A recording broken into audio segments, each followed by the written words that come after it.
komisaris. Kadang-kadang nggak ada, langsung aja komite audit misalnya sekaligus juga merangkap ya toleransi risikonya itu adalah yang tadi kita bicarakan spare-nya ya seandainya meleset ya karena kondisinya VUCA dan kondisinya apa namanya tidak pasti. Nah, disusunlah ya. Jadi mulai dong kita susun key risk consideration-nya dari masing-masing unsur ini ya. Jadi apa saja sih di kredit, apa saja di interest ya ini seperti risk factors-nya atau risk cost-nya. Jadi is risk category has key factors yang untuk di consider. Jadi sebenarnya ini udah membuat bahan baku buat mitigasi. Ya, if we knows ya penyebabnya, faktornya kita bisa memukul apa yang harus diselesaikan dalam kerangka untuk memanage risiko. Nah, jadi ini apa namanya? Ya, silakan. Ada pertanyaan? Oke. Nah, setelah itu baru ya pertimbangan ya. Jadi pertimbangannya macam-macam. Jadi dari sini perkiraan potensi kerugian kredit, volatilitas pendapatan, rasio ini bisa menjadi contoh-contoh dan nanti bisa satuannya presentasi, habis itu diskalakan menjadi 1 sampai 5 ya. Nah, bisa kuantitatif, bisa juga kualitatif. Ini yang kualitatif ya. Misalnya perluasan dan lain sebagainya. Ini contoh-contoh kalau misalnya lingkungan ya, global warming, pollution. Ini kalau kesehatan, obesity, banjir, ya ini bisa menjadi ini untuk customer financial difficulties bisa juga menjadi ini contoh. Profitability, ya customer satisfaction, ini bisa menjadi contoh-contoh dari key risk indicator.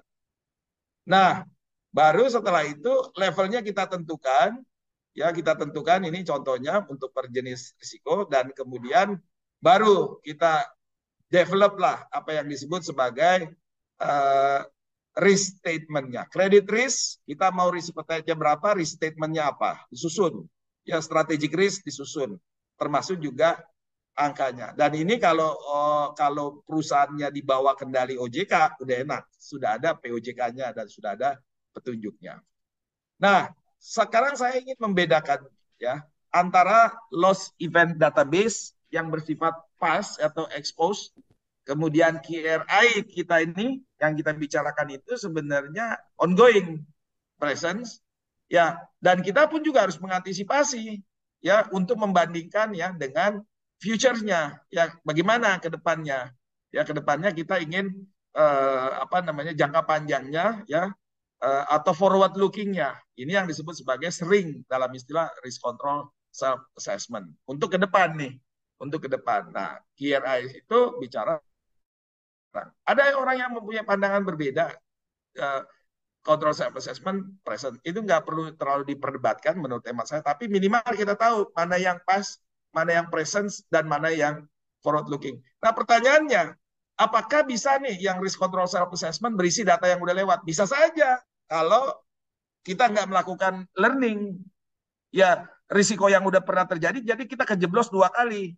Bisa aja kalau kita melihat learning proses di organisasi itu sama aja. Nah, waktu saya masuk ya Bapak Ibu, sering dapat teguran tuh. Ya, teguran dari BI dari itu kan denda. Saya bilang ini kok kan udah berulang-ulang Pak Raymond. Denda, kenapa sih nggak belajar-belajar? Saya bilang gitu kan sama aja. Telat lah laporan ini kadang-kadang 70.000, 100.000, tapi kan malu itu risiko kepatuhan. Nah, berarti forward lookingnya memasukkan yang sebelumnya gitu loh. Jadi saya bilang kalau kita melakukan kesalahan yang sama kayak keledai, kan nggak berarti proses learning knowledge management di organisasi nggak jalan. Walaupun dendanya 70.000, 100.000 kan sampai ke komisaris, kan bikin malu itu kadang-kadang kan reputasi. Nah ini yang terjadi di dalam uh, perusahaan. Nah jadi ini yang loss event database penting untuk memprediksi ke depannya. Pak Jerry, Ini ya. mungkin nggak Pak ya untuk yang risiko RSCA ini masuk ke dalam KRI Pak? Masuk, mungkin saja. Ya, jadi ini kan batasannya kan cuma kita yang memberikan batasan untuk intinya apa? Kita harus menyusun ke depannya kita kira-kira antisipasinya berapa ex ante-nya. Dan tentunya ini harusnya Pak, harusnya lebih turun dong. Ya kan gitu kan? Kalau ada proses learning ya Pak, kan kita evaluasi terus. Nanti komisaris lihat gitu. Dan yang ini adalah yang presentnya. Ya, jadi bisa masuk ke sini. Karena ini kan daily, weekly biasanya sampai ke monthly. Ini yang jangka panjangnya.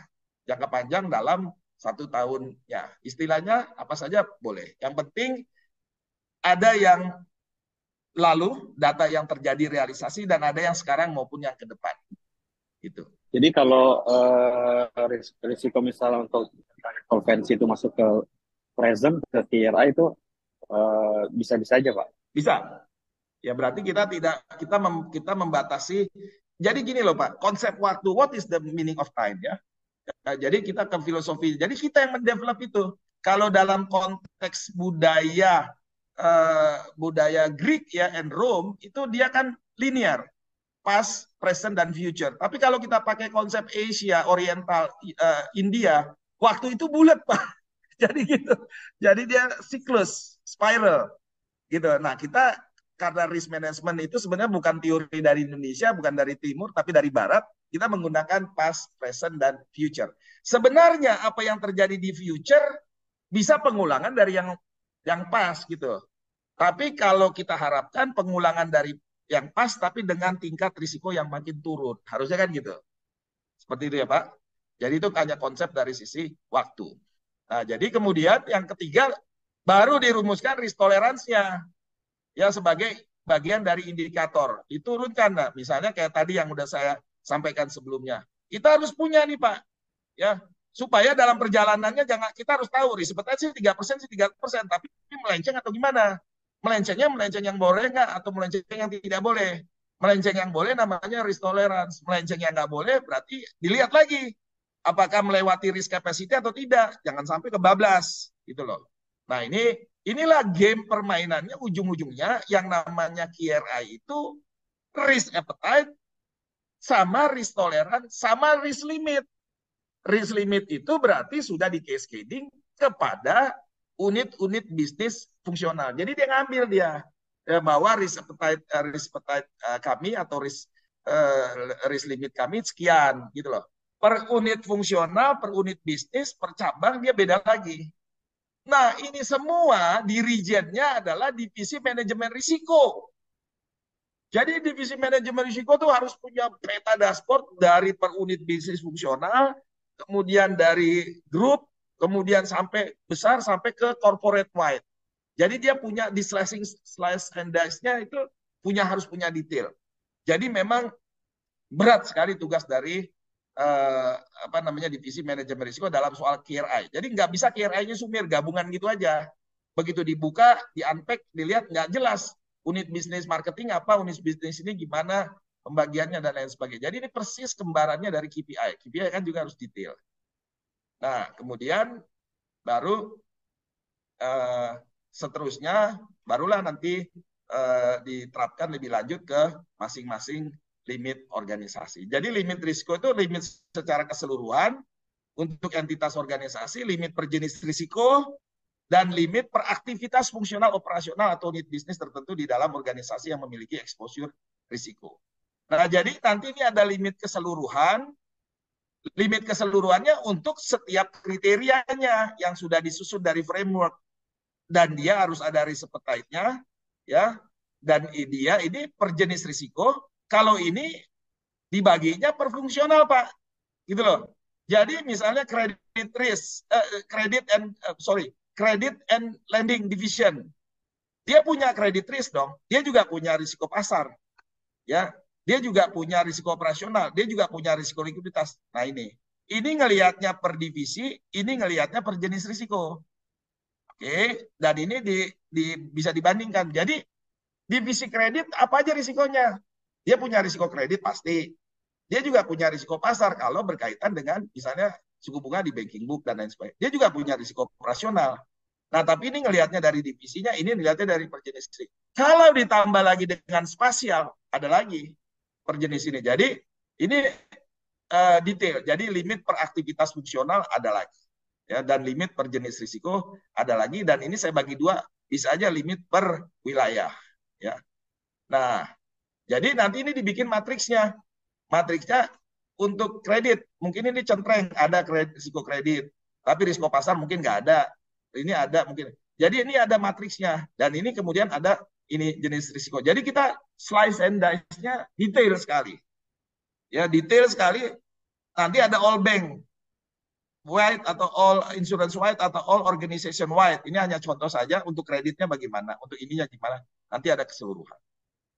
Jadi ini nanti dimintakan persetujuan kepada komisaris ya.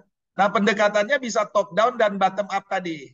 Ya, bottom up dan top down dan itu dilakukan berdasarkan strategic konsensus. Jadi Bapak Ibu, ya ini saya kasih contoh yang sangat sederhana ya. Yang ke diri kita ambil dari definisi risk ketidakpastian. Ya, dari sasaran berarti sasarannya apa dulu? Nah, sasarannya kan kita sampai kantor tidak terlambat. Nah, kita bikin, nah inilah sampai, nah baru kita buat nanti apa penyebabnya dan lain sebagainya.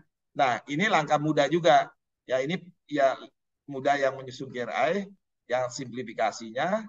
Ya, jadi tentukan sasarannya tadi sampai kantor. Ini ilustrasi yang sangat sederhana.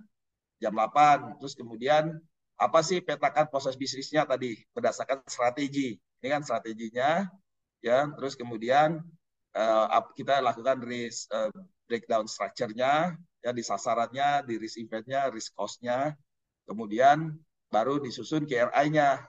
KRI-nya ini ya secara konkretnya kemacetan, waktu tempuh rata-rata, ini semua sesuai dengan risk event-nya masing-masing, parameternya apa saja, threshold-nya, lower dan upper, ini risk tolerance-nya, required datanya apa saja, ya. Dan ini detailnya lagi, ya baru disusun. Kemudian kita nanti untuk kontrolnya bagaimana. Dan ini KPI kan yang mau kita capai supaya tidak melenceng.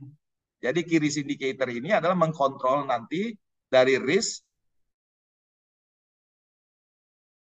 Harus ada continuous improvement, ya dinaikin terus levelnya dan sampai menuju kepada kesempurnaan. Jadi Bapak Ibu sekalian, kalau kita simpulkan, what is the main game? Main game itu adalah risk appetite. Jadi memang risk appetite ini maha penting. Ya, jadi risk appetite itulah yang menjadi jembatan ya bagaimana dalam dinamika kita mencapai KPI kita, ya kita memprediksi ada ketidakpastian dan risiko, ya kita mencoba ya sejauh mana ketidakpastian dan risiko itu bisa kita tolerir, bisa kita terima. Kita terimanya bukan terima begitu aja, tapi menerima risiko itu dalam konteks kesadaran bahwa pencapaian sasaran itu tidak ada yang tercapai tanpa ada risiko, gitu loh. Jadi tempat yang paling aman bagi kapal adalah di pelabuhan. Tapi kapal diciptakan bukan untuk senantiasa ditambatkan di pelabuhan, tapi untuk mencapai sasaran dan makanya mengarungi samudra dan ada risiko. Dan kita susun indikator dari risikonya itu ya yang merupakan turunan dari risk appetite, risk tolerance dan limit itu bagaimana. Dan dia bisa disusun per jenis risiko, bisa disusun per divisi, per unit kerja, unit fungsional, dan bahkan bisa secara spasial.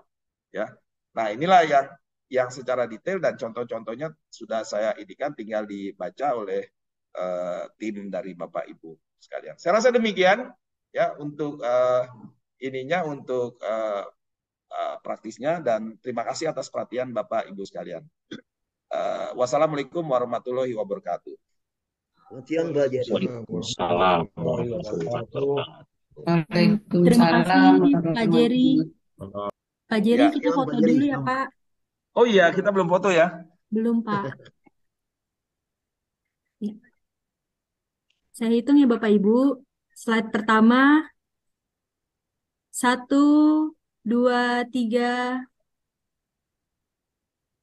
Slide kedua. 1, 2, 3. Slide yang terakhir. 1, 2, 3. Terima kasih banyak Bapak dan Ibu. Makasih.